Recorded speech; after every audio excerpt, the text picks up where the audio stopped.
जोहार झारखंड। आइए थोड़ा सा बात करते हैं। कुछ गलतफहमियां हैं जो हमारे दिलो दिमाग में बैठी हुई हैं। उन गलतफहमियों को थोड़ा दूर करते हैं। आज हम बात करने वाले हैं कास्ट और क्लास के बारे में।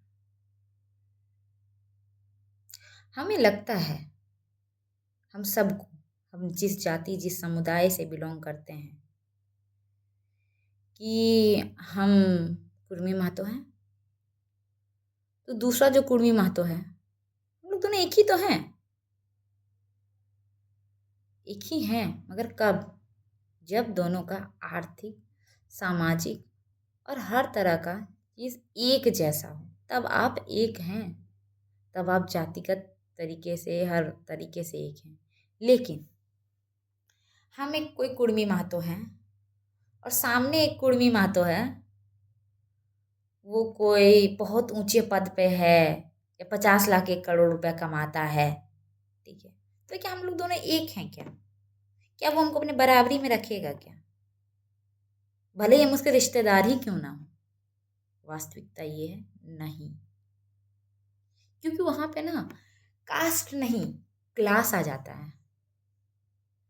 कि एक पॉइंट के बाद क्लास होता है। जो हम कहते हैं ना कि अगर कोई कुछ काम कर दे, ऐसा मतलब किसी भी तरह का कोई कार्य करे जो सामाजिक तौर पे एक्सेप्टेबल नहीं है या सामुदायिक तौर पे एक्सेप्टेबल नहीं है हमारे समाज में, तो हम लोग हमेशा बात बोलते हैं कि वो आदमी, अगर कोई बड़ा आदमी करे तो हम लोग बोलते हैं, अरे वो बड़ा आदमी है। अरे लोग बड़ा आदमी हो, लोग कुछ भी कर सकता है, इरिस्पेक्टिव ऑफ द फैक्ट कि वो हमारे कास्ट का है, हमारे गांव का हो सकता है, हमारे जान पहचान का हो सकता है। क्योंकि वहाँ पे कास्ट से ज़्यादा मायने रखता है क्लास। कि दो आदमी जब सेम बराबर बराबर के स्तर में रहता है आर्थिक वे में, तो वो एक होता है। चाहे एक मुंडा हो और दूसरा महतो हो और तीसरा राजपूत हो, वो बराबरी में है। वो तीनों एक दूसरे के लिए ज़्यादा अपने हैं इन कंपैरिजन विथ कि हम उनके कास्ट से बिलोंग कर सकते हैं, उनके समाज से बिलोंग कर सकते हैं, लेकिन हम उनसे बहुत नीचे है, गैप बहुत ज़्यादा है। तो एक पॉइंट के बाद ना क्लास आता है, कास्ट नहीं। तो इस बात को याद रखिएगा, ठीक है, कि दो कास्ट है पूरे दुनिया में। एक है शोषित वर्ग, एक है शोषक वर्ग। तो आप हमेशा अपने आप को उन दोनों में से वर्गीकरण करें कि आप शोषित वर्ग हैं या शोषक वर्ग हैं। अगर शोषित वर्ग है तो ये है आपकी जाति। सारे शोषित वर्ग एक हैं, चाहे वो मांझी हो, चाहे वो मुंडा हो, चाहे वो महतो हो। ये तो फूट डालो राज करो, ये तो फ्रांसी लेके आए थे कि फूट डालो राज करो, जिसमें महारत हमारे, कहते हैं ना, यहाँ 200 साल राज करने वाले ब्रिटिश ईस्ट इंडिया कंपनी ने इस मंत्र को अच्छे से समझा और उन्होंने 200 साल तक राज किया। और उसी मंत्र को रहते रहते हमारे भारत के भी कुछ लोग हैं जिन्होंने बहुत अच्छे से समझ लिया इस बात को। तो अंग्रेज तो चले गए, वो फूट डालो राज करो वाला मंत्र छोड़ गए, जो अब हमारे ही लोग हमारे ऊपर अप्लाई करते हैं। तो जब भी कोई भी मुद्दा हो ना, ठीक है, चाहे वो रिलीजियस के इशू पे हो, चाहे वो कास्ट के इशू पे हो, किसी भी मैटर पे हो, जैसा अभी हमारे झारखंड में चल रहा है कुर्मी समुदाय वाला, कि कुर्मी एसटी में आना चाहता है और दूसरा जो शेड्यूल ट्राइब में ऑलरेडी है वो कह रहे हैं कि नहीं। तो बात यहाँ पे कास्ट की है ही नहीं, बात शोषित और शोषक वर्ग की है। कुर्मी समुदाय कहना चाहता है कि हम भी शोषित वर्ग हैं, हमारा शोषण हो रहा है और हमें उस शोषण से निकलने के लिए संवैधानिक अधिकारों की जरूरत है। क्योंकि मेरे जात का कोई आदमी हो सकता है अच्छी जगह पे, हो सकता है कल को मुख्यमंत्री ही क्यों ना रहे, लेकिन वो मुख्यमंत्री है तो मेरी पीड़ा को समझेगा नहीं और हमको संरचना नहीं देगा, हमको सुरक्षा नहीं देगा। वो अपने अधिकार और हक के लिए काम करेगा। अपने अधिकार के लिए भी हम नहीं कह सकते, गलत शब्द का प्रयोग कर दिया मैंने, अपने फायदे के लिए काम करेगा। लोगों को रिजर्वेशन इस लिए लिया जाता है ताकि उनको सुरक्षा प्रदान किया जा सके। हमारा जो व्यवस्था है उस व्यवस्था में वो सुरक्षा नहीं मिल पा रहा है, सही, इसलिए संविधान को बनाया गया ताकि हम अपनी बात को बोल सके कि संविधान हमको ये सुरक्षा देता है। हम तो इस बात को समझना है हमें, और यही वो भावना थी जो भारत को आजादी दिलाया। जब हम पढ़ते हैं, ठीक है, तो ये बात आती है कि अलग अलग कॉन्स्टिट्यूएंसीज थी, ठीक है, इतनी सारी थी ना रियासतें, सब रियासतों का अपना दिमाग चल रहा था, अपना काम चल रहा था। हमारा देश आज़ाद कैसे हुआ? वो जो फीलिंग था ना, सब एक दूसरे से अलग थे। साउथ इंडिया नॉर्थ इंडिया से बहुत अलग था। मराठास अलग थे, हमारा यूपी अलग था, ठीक है, चोलाज अलग थे, सारी अलग अलग प्रेसिडेंसीज अपने आप में अलग थे, सारी रियासतें अलग थी। तो ये सेंस ऑफ बिलोंगिंग कैसे आया एक दूसरे के साथ कि एक north India, south India, east India, waste India एक दूसरे से कनेक्ट कैसे कर पाया? शोषण, ये फीलिंग कि जब दो आदमी किसी भी ईस्ट इंडिया कंपनी के ऑफिस में जाते थे तो वो कहते थे ना, पहले ऐसा वाला था, dogs and Indians are not allowed. तो वो उनका जो भेदभाव और डिस्क्रिमिनेशन था हमारे प्रति, उसने इस बात का आभास कराया कि कुछ तो समानता है हम दोनों में। हम दोनों उस बात को नहीं समझते हैं, लेकिन ब्रिटिशर्स इस बात को समझती है, क्योंकि वो साउथ इंडिया वाले से भी उतना ही भेदभाव कर रही है, और इधर कोई बिहार झारखंड से भी अगर मान लो कोई गया तो उसके साथ भी वही भेदभाव कर रही है। ये जो भावना था कि हमारा शोषण हो रहा है, हम शोषित हैं, तो चाहे वो मराठा है, चाहे वो झारखंड का है, चाहे वो बिहार का है, चाहे वो किसी भी अन्य राज्य का हो, मतलब रियासत का हो, उस हिसाब से उस समय के हिसाब, तो ये सेंस ऑफ बिलोंगिंग को डेवलप किया, जिसकी वजह से हमारा देश आज़ाद हुआ और एक लोकतंत्र बना। आज भी वही बात है, हम लोगों को कास्ट में बांटा जा रहा है। अरे ये तुम्हारा हक ले रहा है, अरे ये तेरा हक ले रहा है, अरे वो तो नहीं, ये तो तुम लोगों को लड़ाने के लिए, आपस में हम लोगों को लड़ाने के लिए ये बात की जा रही है। वास्तविकता तो ये है कि अगर किसी भी तरह से प्रोटेक्शन मिल जाता है आपको संवैधानिक, तो कहते हैं ना, वो शोषक वर्ग वो शोषण नहीं कर पाएंगे, तो वो अपने बेनिफिट के लिए अपन को लड़ा रहे हैं, क्योंकि एकता में ना बहुत बल है।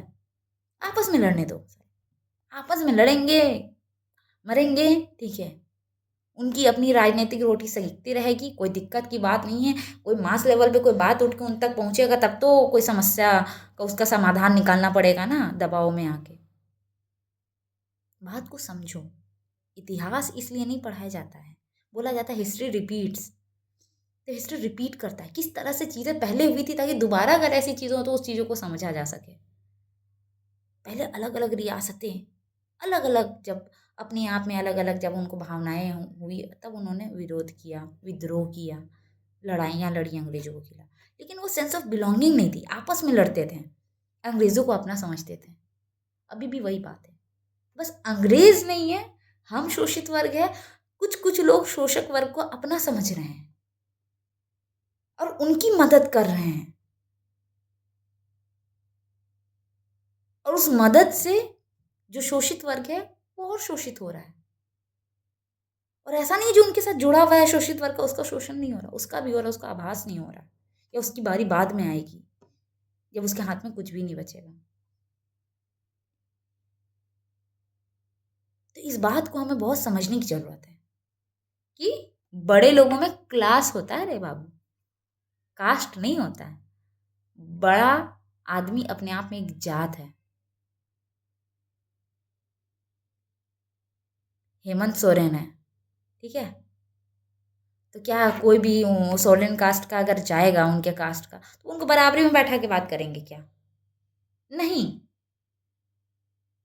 क्योंकि वहाँ क्लास है, कास्ट नहीं है। कास्ट तो तब रहता है जब अपन बराबरी में रहते हैं, तब अपन कास्ट की बात करते हैं, कहते हैं ना औकात में, वैसा वाला सीन है।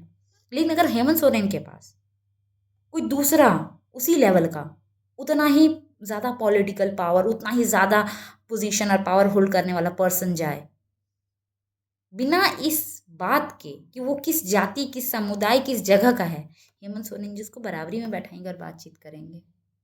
क्लास, कास्ट तो अपन जैसे छोटे लोगों के लिए है, जो आर्थिक सामाजिक हर रूप में एक दूसरे के बराबर हैं, तो एक दूसरे के साथ हम एक दूसरे को अलग अलग बांट सकें, इसलिए कास्ट है। वहाँ तो क्लास होता है।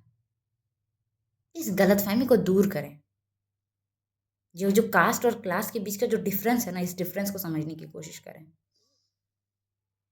और इसको समझने का सबसे अच्छा तरीका है, आप अपने ही घर अड़ोस पड़ोस रिश्तेदारी में देख लेना। जब कोई आपके रिश्तेदारी में बहुत ज़्यादा कमाने लगता है तो वो आपको अपनी बराबरी का नहीं समझता है, वो अलग होता है। फिर वो अपने बराबर के लोगों को ज़्यादा अपना समझता है, और जो गरीब, पिछड़ा, दबा कुचला वर्ग में जो अपनी जाति में रह जाते हैं, उसको हर जगह साइड लाइन किया जाता है, बस यूज़ किया जाता है, एक तरह से कह सकते हैं। ये सबकी आप बीती है, भले ही हम कहते नहीं हैं। हमारे रिश्तेदार में भी होते हैं ना, कुछ बहुत अमीर होते हैं, कुछ मीडियोकर होते हैं, कुछ लो लेवल के होते हैं।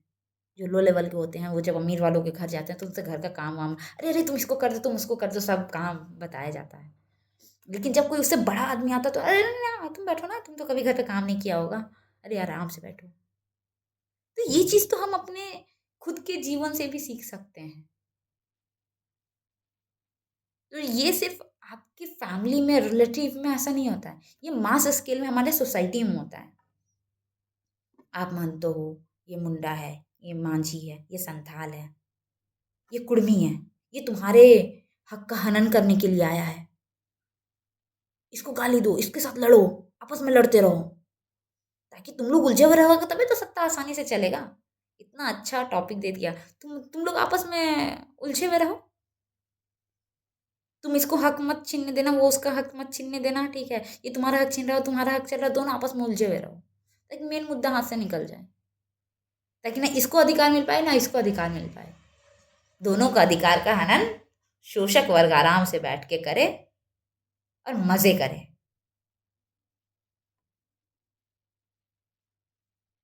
तो आप इस बात को समझें, सारा शोषित वर्ग एक है, और जब तक इस एक होने की भावना को नहीं समझोगे तब तक हमारा भविष्य शायद अंधकार में ही होगा। हमें लोग जब जैसा चाहेंगे अपने फायदे के लिए प्रयोग करेंगे, ये वास्तविकता है।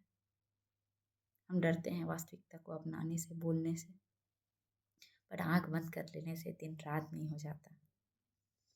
इस बात को हमें समझना पड़ेगा। और जो मेरा नहीं है, नहीं है मेरा सगा भाई, किस बात का डर, वो किसी भी पावर में हो, किसी भी पोजीशन, जब मेरा कोई काम आ ही नहीं सकता। आपके पास बिस्लेरी का पानी, हम प्यासे मर रहे हैं, हमको पता है आप दोगे ही नहीं, तो हम आपको काहे, आपका मतलब क्या करें हम, क्या फ़ायदा मेरा, आपके पास बिस्लेरी का पानी है, कुआँ है, कुछ है, हमको तो नहीं मिल रहा ना, मेरा तो शोषण हो रहा है।